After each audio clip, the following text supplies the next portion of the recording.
Hello. Hindi ako excited.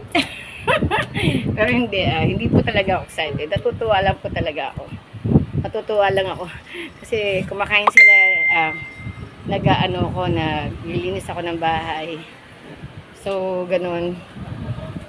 Ganun muna tayo. Relax muna tayo. Tayo sa taas. Alam nyo, maraming opportunity dumarating, di ba? Marami tayong gusto marating kasi hindi hindi hindi natin alam kung paano. Hindi natin alam kung paano gagawin. Ano yung ating paano nga ba, 'di ba? Hirap kasi yung sabihin na natin traditional income. Pwede mong gawin 'yan. Lalo na pag kumikita ka.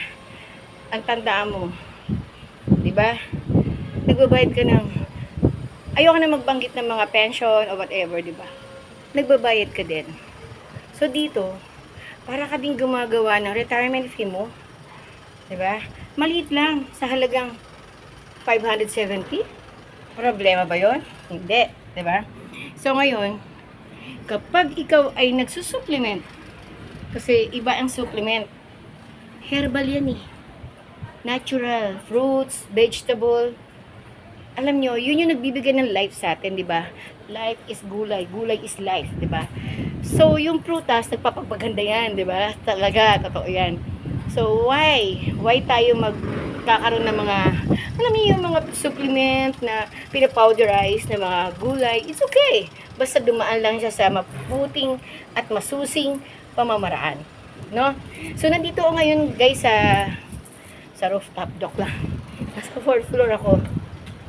At nakikipag-usap sa inyo na sana nawa na open your mind, wag mo na yung heart.